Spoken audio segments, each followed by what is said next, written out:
യമനിൽ ജയിലിൽ കഴിയുന്ന നിമിഷപ്രിയയുടെ കാര്യത്തിൽ ചെയ്യാൻ കഴിയുന്നതെല്ലാം ചെയ്തുവെന്ന് കാന്തപുരം AP അബൂബക്കർ മുസ്ലിയാർ. ആദ്യം വധശിക്ഷ നീട്ടിവെച്ചു, പിന്നീട് റദ്ദു ചെയ്തു. ഞങ്ങളുടെ പണി അതോടെ കഴിഞ്ഞു. ഇനി സർക്കാരാണ് വേണ്ടതൊക്കെ ചെയ്യേണ്ടതെന്നും കാന്തപുരം പറഞ്ഞു. അതൊന്നിപ്പോ നമുക്ക് ഇവിടെ ഇതുകൊണ്ട് പറയാൻ കഴിയില്ല. ആദ്യം ഒരു ദിവസത്തേക്ക് നീട്ടി, പിന്നീട് അത് റദ്ദു ചെയ്തു. ഞങ്ങളുടെ പണി അതോടുകൂടി കഴിഞ്ഞു. ഇനി നമ്മുടെ ഗവൺമെന്റാണ് അതിന് വേണ്ടതൊക്കെ ചെയ്യേണ്ടത്. അത് ചെയ്യുമെന്ന് തന്നെയാണല്ലോ ഞങ്ങളുടെ വിശ്വാസം. സമീർ C. മുഹമ്മദ് കോഴിക്കോട് നിന്ന് ചെയ്തിട്ടുണ്ട് കൂടുതൽ വിവരങ്ങളുമായി. സമീർ, എന്താണ് ഇപ്പോൾ ഈ ഘട്ടത്തിൽ കാന്തപുരം AP അബൂബക്കർ മുസ്ലിയാർ ഇങ്ങനെ ഒരു പ്രതികരണം നടത്താനുള്ള സാഹചര്യം?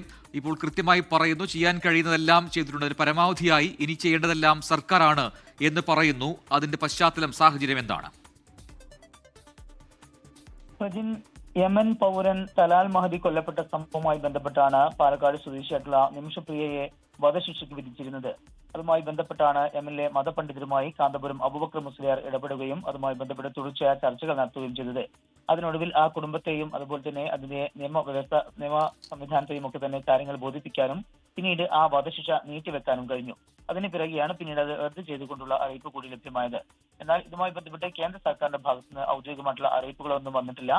എന്നാൽ തങ്ങൾക്ക് ഇത് സംബന്ധിച്ചുള്ള കൃത്യമായിട്ടുള്ള വിവരങ്ങൾ ലഭ്യമായിട്ടുണ്ട് എന്ന് കാന്തപുരം അവകാശപ്പെടുന്നുമുണ്ട്. മാത്രമല്ല, ഇതുമായി ബന്ധപ്പെട്ടുള്ള ചില അവ്യക്തതകൾ നിലനിന്നിരുന്നു. ഇതിന്റെ പശ്ചാത്തലത്തിലാണ് ഇന്ന് റിസാല അപ്ഡേറ്റിനെ കാന്തപുരം അബൂബക്കർ മുസ്ലിയാർ ഒരു അഭിമുഖം നൽകിയത്. ആ അഭിമുഖത്തിലാണ് ആദ്യം വധശിക്ഷ നീട്ടിവെച്ചു, പിന്നീട് അത് റദ്ദ് ചെയ്യുകയും ചെയ്തു. അതോടുകൂടെ തങ്ങളുടെ എല്ലാ പണിയും തീർന്നിട്ടുണ്ട്. ഇനി ഈ കാര്യത്തിൽ ഇടപെടേണ്ടതും അവരെ മോചിപ്പിച്ച് നാട്ടിലേക്ക് കൊണ്ടുവരേണ്ടതിന്റെ ഉത്തരവാദിത്വവും സർക്കാരിനാണ്. സർക്കാരിന്റെ ഭാഗത്തുനിന്ന് അത്തരത്തിലുള്ള നടപടി ഉണ്ടാകുമെന്നുള്ള പ്രതീക്ഷയാണ് ഉള്ളത് എന്ന കാര്യവും കാന്തപുരം അബൂബക്കർ മുസ്ലിയാർ വ്യക്തമാക്കി. ഇതോടൊപ്പം തന്നെ ദിയാധനവുമായി ബന്ധപ്പെട്ട വിഷയങ്ങളും കാന്തപുരം അബൂബക്കർ മുസ്ലിയാരുടെ വാക്കുകളിലുണ്ട്.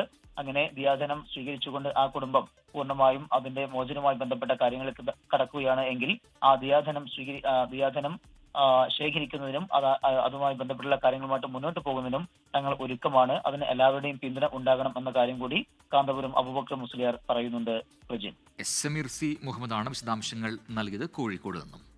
ലോകത്തെവിടെയായാലും ഏത് സമയത്തും 24 വാർത്തകളും ഓഗ്മെന്റഡ് റിയാലിറ്റി പാക്കേജുകളും എക്സ്പ്ലെയിനറുകളും വിശദമായി കാണാൻ ഞങ്ങളുടെ YouTube ചാനൽ നിങ്ങൾക്ക് സബ്സ്ക്രൈബ് ചെയ്യാം.